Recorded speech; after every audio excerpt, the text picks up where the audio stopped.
Before you create a product or jump into a market, you need to know your buyers very well. Because the worst case scenario is you can create a product without knowing your market, jump in, and wonder why it doesn't sell. So we want to prevent that situation from happening and help you understand how to do proper market research, competition research, so you know exactly who your competitors are, and how to do product research so you create the best quality product that your buyer wants to buy that will solve their problems. So let's get started. So the question is, how well do you know your market? Even though there are plenty of sources and resources that you can go online for information in this respect, it's a fact of life that many products are released with little to no prior research at all. If that sounds like you and you really want to jump in without really knowing your market, you need to stop right now. And I'm going to help you right now figure out how to research. Now, before we jump right in and talk about how to find your right market, I'm going to talk about a quick overview here on the videos in this specific video series. So, of course, this is video number 1, which is the introduction to market research. And of course, video number 2 is going to be what is your product. You want to get a clear idea about what your product or service is about and what your customer sees in your product and service. Why would they buy it?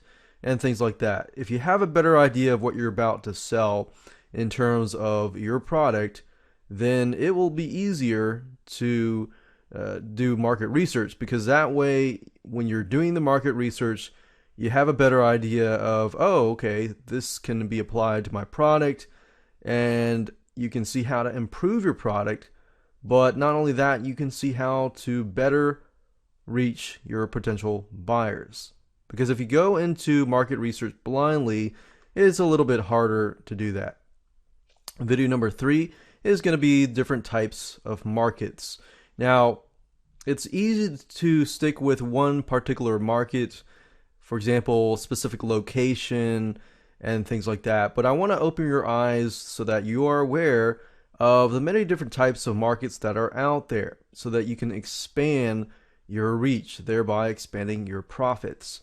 And then we move on to video number 4 and talk about some general market data mining sites. These are quite general, but they give you a good idea of the trends that are going on in the broader market, so that you're aware of how to improve your product or service. And that brings us to video number 5, which is starting your research. So at this point and on, I will actually show you the step-by-step process of what you need to do to actually begin your market research. So I'll actually give you an example of a specific market, and we'll dive on in. And from that point on, all the way to video number 10, I will use that same example. In video number 6, we're going to talk about finding market trends to figure out what kind of trends are going on in that specific market. What is going on, what trends are going away, and things like that. And that brings us to video number 7, which is researching keywords and checking the stats. Now, keyword research is a little bit more detailed than market research. So market research is more broader, and then you have little niches inside that market. But keyword research, I'm including this in this course because I want it to take you from the broader market to the specific niches, the specific keywords, and that way you can get some hard data and get an idea of what's working and what's not. And that brings us to video number 8, which is what is selling and what isn't. It's a good idea to take a look at your competitors and competing products to see what is selling and what isn't. And that brings us to video number 9, which is, of course, what people want and what people don't want. It's a good idea to figure out this, because this will help you improve your product further and help your product stand out among the competition. Because if you have a good idea of what people don't want, then you can not include that. But if you can figure out what people want, and maybe your competitors don't have that specific thing, then that could potentially improve your product if you have whatever they want. So as you can see here, we're pretty much going from the broader market research to competitor research down deep into product research, because I want you to be able to not only examine and find markets, but also utilize that information to actually apply it and succeed. And that brings us to video number 10, which is finding the chatter. So once we figure out what people don't want and what they want, we want to figure out what people are talking about. What are people talking about in application to the trends, in application to what they don't want, what they want, and everything like that. So finding the chatter through social media, forums, and other things like that is definitely important to understanding more about your customers. So at this point, we're going from market research, product research, all the way down to understanding the consumer. So by the end of this video course, my goal is to get you to really understand not just how to find a market, but really understand your consumer and your potential customer really, really well, so that you have a product that will convert into sales. So with that said, let's jump right in and go to video number 2 and get a good idea of what your product and service is all about. Because I know it's easy to think about it, but have you really thought about it? So let's move on. So everybody has great ideas, but whether or not somebody will buy your idea is key. Now, if you think about it, every day someone thinks, wow, this idea is going to make me millions. Yet they've put all their eggs into the basket, or in other words, thought about making millions or thousands before actually knowing if there is a buying market who wants to actually buy the product. So most of the time, it isn't clear to consumers exactly what it is that you might be offering, product-wise or service-wise, unless you have a clear message as to how it will benefit them. So the whole point of this video is to help you understand and better understand what you are selling. So this also goes into other factors such as the value of the product and the service that your customer will experience, and this definitely will weigh into the buying decision as well. So to make it super clear, I want you to do this quick exercise to get you into the right mindset. So we want to ask you a few questions so that you can start brainstorming and get into the right mindset. So do this quick exercise here. Feel free to pause this video at any time. I'd recommend maybe pulling out a pen or paper and just start jotting stuff down. So the first question is, what is it that you actually do if your product is a service? Or what does your product do, whether it's a physical product or an intangible digital product? What kinds of problems do your customers face that would make them want to buy your product as a solution? Or what kinds of problems that they face whereas they would want to buy your service? And what are the reasons why your product stands out among other products? In other words, what is your USP or unique selling proposition? What helps you stand out versus all your competitors? And what are the main benefits that stand out to your customers in relation to your product or your service? And what are other niches within your market that you could expand into? Now, what I'm going to do in the next videos is basically to open your eyes into the other potential markets that you can move into, and using some data mining research to get an idea of where the market is heading and how you can ensure that your product is compatible to expanding due to technology and things like that. So let's talk about different types of markets so that you're aware of what's out there and how you can expand into these markets.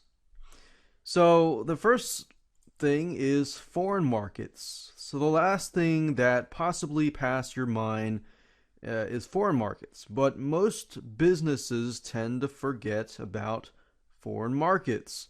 And I'm not just talking about language here. I'm talking about countries. Whether it be a different country or a different language, they tend to be massive markets and far less expensive in terms of marketing. For example, a lot of people tend to have an English product, and some people will come along and translate the product into, say, for example, Spanish to reach the Spanish market, or into French, and vice versa. And there are many different potential markets out there. So you could easily get things translated, especially if you have some sort of intangible or digital product. Now, it's obviously going to be easier to sell things if you have a digital or intangible product, such as an ebook or video, and that could be easily translated into a different language versus a actual physical product. But I want you to begin thinking of how you can possibly expand into those markets, because the barrier to entry is often easier. So many countries besides the US of A are surpassing in technological and financial capabilities, making it easier for you to actually reach them. And in terms of marketing, there tends to be less competition in specific places because most people don't think about it nor really know how to do so. And that brings us to cultures. Cultures, or the way of life, can actually impact the way somebody buys. And this also brings us to the way of life in terms of where somebody lives, such as urban city life versus rural life. So, for example, the way of life can impact the mindset of your potential buyers. For example, someone who lives and works in a big city may not care about the same things that another person in a smaller rural area cares about. So, for example, maybe your product relates more to somebody who is in the urban city life, or maybe some sort of product that you have relates more to the rural life. So if you have that in mind, then you could reach a specific location, but you know, okay, this is going to sell more to this specific person with this specific mindset. So these are definitely potential markets that you might be missing out on. So it might be good to look past just the specific locations, and past that, once you've built on that, once you're doing well, then maybe you can move on to other markets as well. And in terms of marketing, it'll be a lot easier, especially, for example, ranking on Google. You know, something that might be very competitive in the United States or in the UK or wherever you are, it might be very competitive, but maybe you can translate that into Spanish or into France or something else that may not be as competitive. So doing so, you obviously, if you don't know the language, you'll need to find somebody to translate it and maybe find somebody to market it and things like that. But these are all great things just to think about and how you can expand into those markets. But obviously, you definitely want to tackle the initial market first before you move on and expand into other markets. But definitely want to keep this in mind for future reference. So what I want to do in this specific video is just to give you a quick overview of different sites that you can use to get information on where different markets are heading in terms of technology, because this will give you an idea of how you can possibly improve your product. The first site is called ComScore Data Mine, and data mining sites allow you to get some statistics, kind of like Google keywords giving you statistics of keywords, but in this case, you can go here and you can see, for example, the French internet users. Let's say, for example, you want to go into the French internet user market. You can click on this and get some statistics on different websites and news sites and how they're doing. Obviously, not everything is going to apply to your specific market, but it's just really good data that you can get access to. This is Google Sites has the most engaged audience. You can learn a lot of stuff just by visiting and looking at and reading these articles. So I like to go here and just get some information about different statistics that might be applicable to my market. Another site is called Nielsen.com, and you can get a lot of other statistics like media and entertainment, online in terms of advertising, social media, just the way people view things, and what technologies are doing really well. Like, for example, what are potential technologies that maybe I need to make sure that my product is compatible to, and things like that.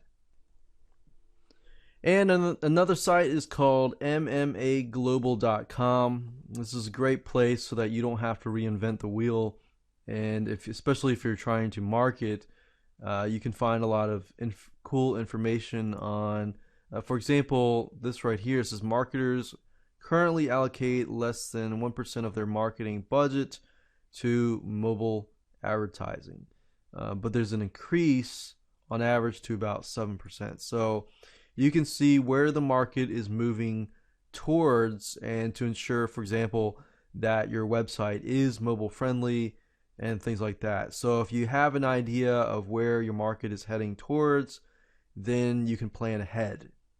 Another site that I like to use is called internetworldstats.com. Now, the reason why is because you can get a lot of information about countries and so forth. And if you want to know, for example, how can you connect to other countries, then this is a great site to get this information. So, for example, Africa, this population here, this many internet users, and internet users' latest data, how fast it's growing, and you can also dig deeper as well.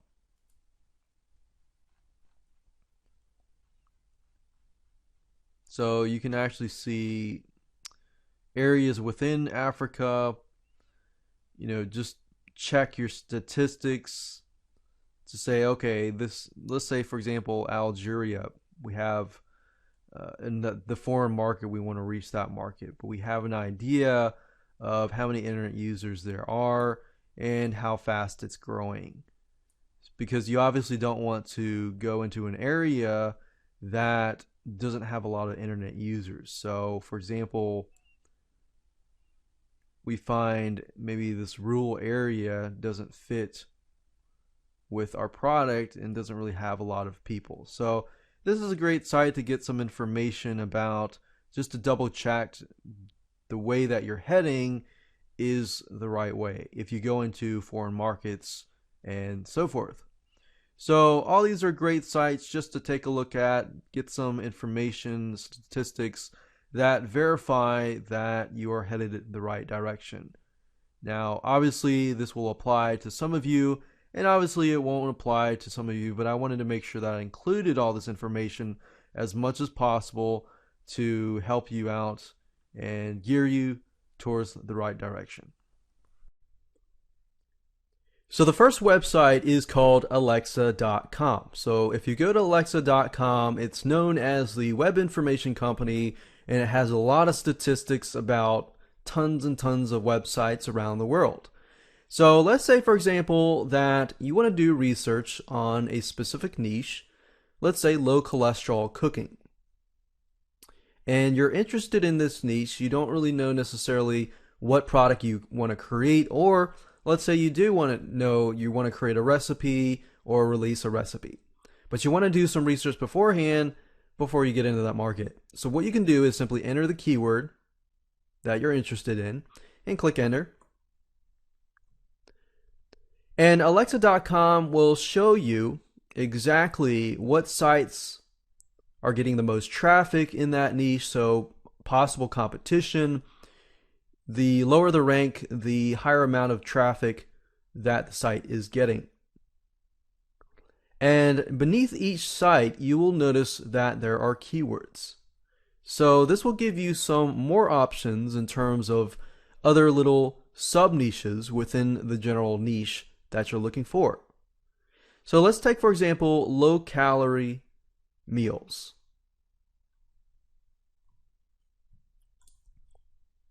If we click on this keyword, this will tell you exactly the competition, the engagement, and everything like that. So let me explain a little more detail what this means. So it'll give you the top sites for that specific keyword. It will tell you the share of voice, which are basically the percentage of all searches for low-calorie meals that lead to this specific given site.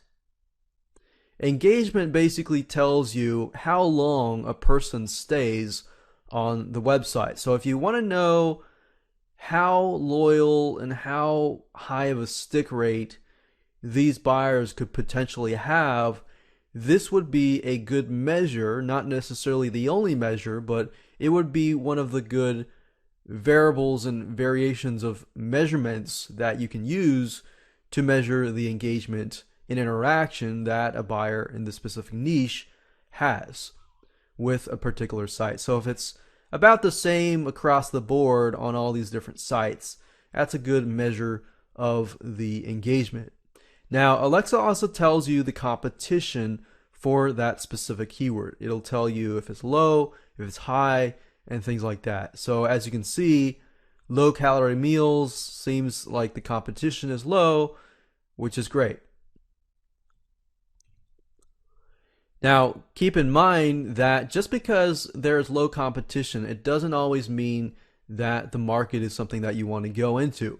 You always want to make sure that you go into a market that has competition, because that means that there is a buying market. If you go into a market that doesn't have any competition whatsoever, you happen to be the only person in that market, then the problem with that is that you're going to have to educate the market because they're not aware of that product. There really isn't necessarily a lot of people buying in it, so it's going to be harder for you to sell. So that's just something to think about when you do your research.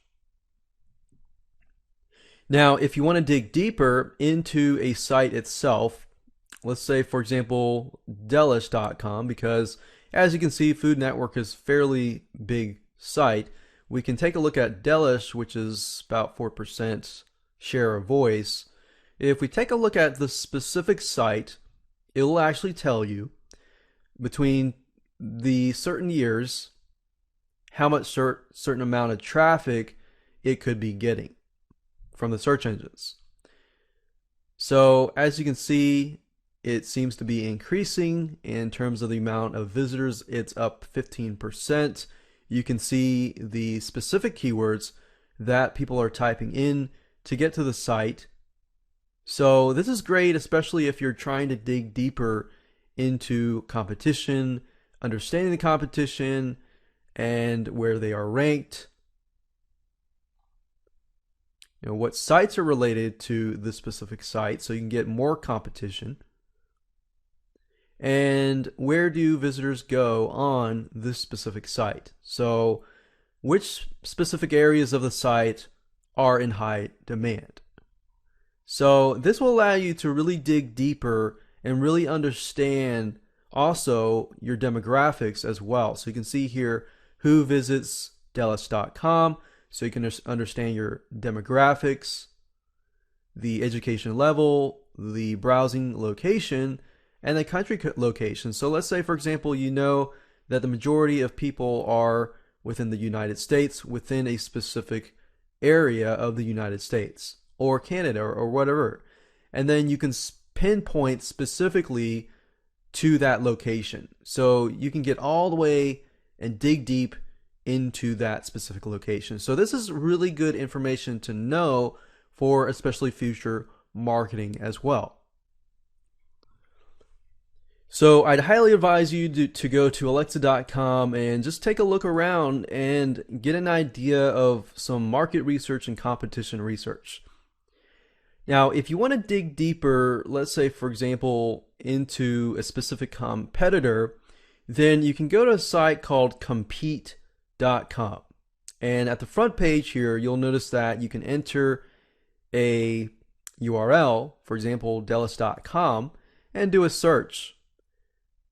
And you can start a free trial to get more information on, audience, age, income, gender, and more demographics basically on your competitors. But as you can see here, you can see a graph of the amount of different visitors that are coming. You can see a decrease, possibly maybe if it's seasonal. If the product is seasonal, then you maybe want to market on a certain time and things like that. So this is good information to know.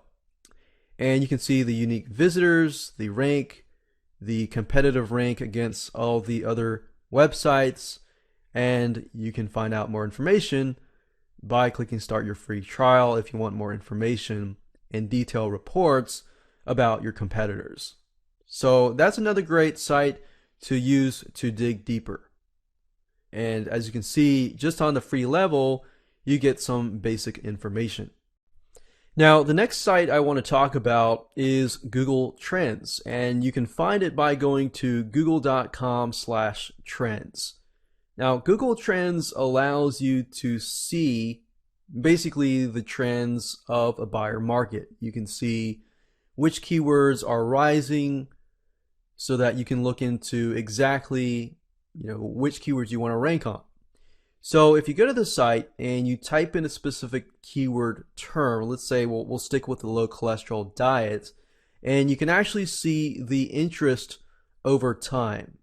So as I can see here, it's actually decreasing.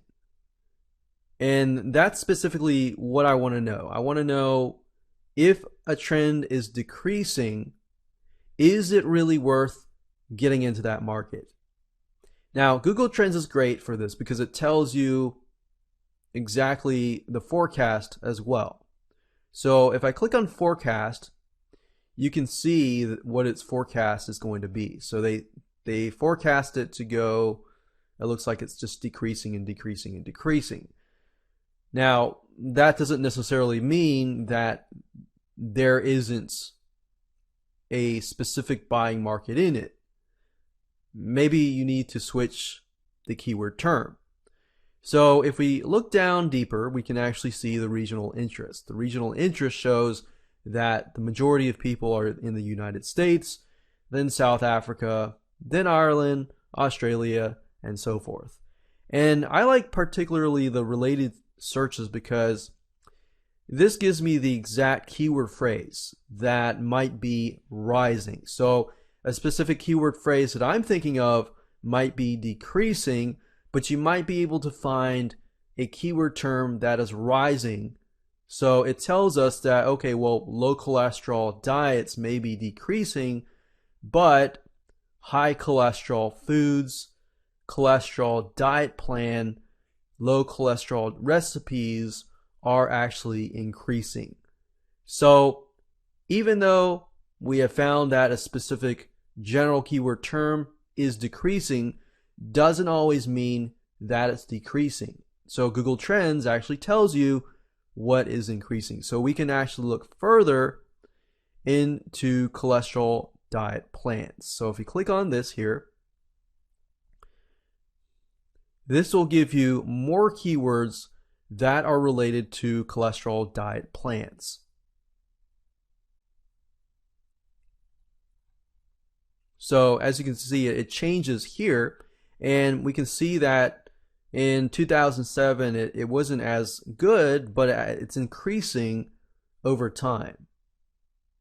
So there are some dips, but there are some increases. So as we can see in the long term, at least this keyword, for example, would be increasing. So the keywords that are in our heads are not always proven to be increasing or decreasing. So that's why you really have to get down to the research itself so that you can see what is real and what is not. Now, one thing I like about Google Trends is that if you really want to dig deeper into a specific city that might be searching for the specific keyword, that way it gives you a better idea of who, when you can market to, and who to target, basically. So if you go under regional interest, as you can see here, and I click specifically United States, you can see that the search volume seems to be really high in Georgia, and then Florida, Texas, New York, and California. So maybe I want to dig deeper and click on Georgia. Sometimes it'll show you results, sometimes it won't. But as you can see, it's deep into a city, and it tells me exactly which city has the most searches. So I could do a press release in that city or something like that. It gives me a better view of the long term in terms of marketing. The next tool is called the Google Keyword Planner. The Google Keyword tool, as of now, is no longer available. It is now called the Google Keyword Planner. And it will require you to log in to your Gmail account. So if you don't have a Gmail account or a Google account, you'll need to create one. But if you have a Gmail account, it will work pretty much for Google services. Now, as you can see here, the Google Keyword Planner gives you a ton of data, and you can do a search for new keywords and add group ideas. So it'll basically give you some ideas of keyword phrases, how much competition each keyword phrase is getting, and also the add group keywords that a lot of people tend to use. So if we click on search for new keyword and add group ideas, you can enter your product or service or the keyword. So let's say we're going to stick with low cholesterol diet plan. And you can enter your landing page, you can select your product category. If you want to hone in on a specific category, you can do that. Let's say, for example, we're going to focus on health. And you can also specify targeting United States, English, Google, and negative keywords. So we know that from the Google Trends research that the United States is getting the most hits for that specific keyword. So that would be some good information to use for targeting. You can also do some keyword filters and keyword options. In this case, we're going to just click on Get Ideas, and we'll see what Google has to show us. So you can see add group ideas, which are groups of keywords that relate to one another, or you can get individual keyword ideas by clicking this tab here. Now, as you can see here, this is the main keyword search term. We can see the average monthly searches are about 1,000. The competition, however, is quite high. The suggested bid, or basically the Google AdWords. So if you're using this for Google AdWords, great. It tells you exactly how much a company is willing to bid for somebody just to click once. So for every click, average is about $2 So that's a good amount for a click. So we see other keywords, for example, low fat, low cholesterol diet plan, 70 average monthly searches, but it's a high competition. So even though it is low, that tells us that possibly there is a buying market that is willing to spend more money. Now, let's say, for example, that I want to do some keyword filters and filter so that I only get low and medium competition in terms of keyword phrases. So as you can see, we are able to see variations of the keywords in terms of the medium competition. And we can also see how much people are searching in Google and the suggested bid. And anytime you see a suggested bid, that tells you that if there are people that are willing to advertise in this specific market, there are people who are buying these types of products, which means that you could easily move in and sell the products that you're going to sell surrounding specific keyword terms. So that gives you a better idea that if you move into this market, you'll be able to more likely find people who want to buy your product. So that's a good sign. The last site I want to talk about in terms of market and competitor type research is clickbank.com. Clickbank.com is basically a marketplace that sells and allows people and sellers to sell digital products. But you can actually get a lot of data in terms of what's selling and what's not at clickbank.com. So if you go here, you are going to need to create an account. But once you create an account, you'll be able to log in, and at the very top, you click on Marketplace, and you'll get this page. Let's say, for example, that we're going to stick with the low cholesterol type keyword. And we're just going to say low cholesterol diet and do a search. And looking through here, we can actually see the specific digital products, and all of these are digital products. Basically what that means is that when somebody buys a product, it's all digital, it's all ebooks, videos, and basically can be delivered through the web. So these are not actually physical products. But it's great because it gives you an idea of if you want to create a digital product, if it's selling or not. So as we can see here, you can see the average sale. This means that they are giving people 50% commissions if you sell it, and you sell it, people buy it through your affiliate link. How much are you getting? The gravity here also is a good determining factor of how many people are buying.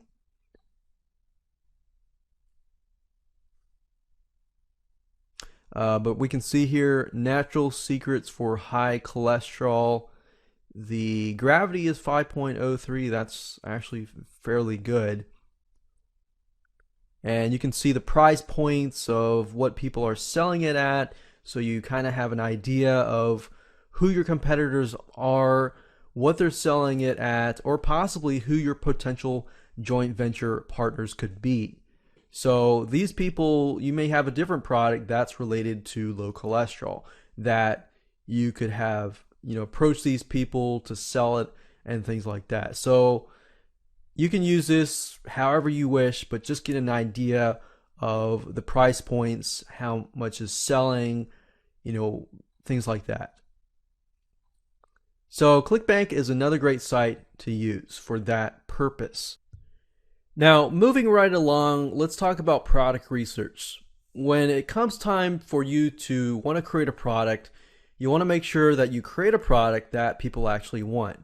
So let's say, for example, you're ready, you've done your market competition research, and you want to move into this market. Now, there are several free sites that you can use to get customer feedback, to know exactly what the complaints are, what they're looking for, what their desires and needs are, and things like that. So Amazon.com is a great place to go. And we can simply type in low cholesterol. And you'll notice that Amazon, as you type the keyword, it tells you what other keywords are available. For example, we can see low cholesterol cookbook is located in the books Kindle store and books trade in. Now, if you click on low cholesterol diet plan and stick to what we've been searching, you can see that different books here, and it gives you related searches. So we saw that the cookbook seems to be getting more searches. So we got 453 types of products that are being sold under this specific keyword. Or on the other hand, this here was 192. Now, in terms of product research, what you want to do is specifically find a product that may relate to something that you want to create. So let's say, for example, that I'm looking to specifically create a book or a DVD on a specific diet plan. So we can see the DASH diet action plan. It's mainly weight loss. Okay, so cholesterol down. So let's click on the one that seems to be getting the majority of the good reviews. So if we click on this here, the stars, my goal here is to read through the reviews, specifically the good reviews, and then of course the negative reviews. Because the negative reviews, if you can find a pattern and a consistent pattern of people saying the exact same thing, specifically not necessarily about the product in terms of readability and things like that, but in terms of content. If you can figure out something that is missing, then guess what? You can fulfill that by creating a product around something that is missing, because people are looking for that specific something, that content that is missing. You've got that content, great. You've put it in front of the buyer market and they now want it. So now you get the idea of that customer reviews are key. Customer reviews tell you exactly what people want, what people are frustrated with, and what they're willing to buy, what they expected. Now they didn't find it, they're going to go around and search for other types of products that can fulfill that specific need. And then of course, going back, I'd advise you to look at other specific products, look at the reviews, like this one here, go here, look for the 1, 2, 3, 4 stars, look at the 5 stars, see what's good, but also see what's missing.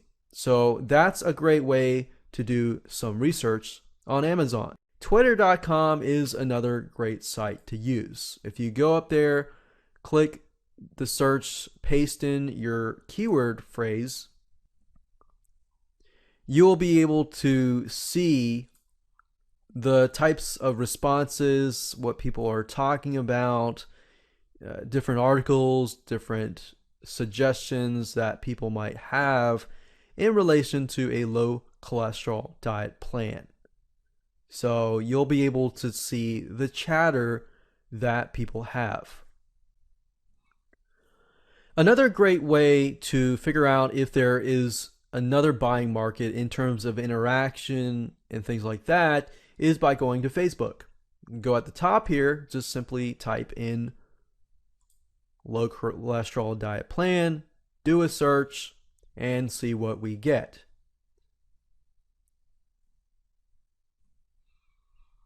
And it'll actually show you the different pages, how many people have liked each page.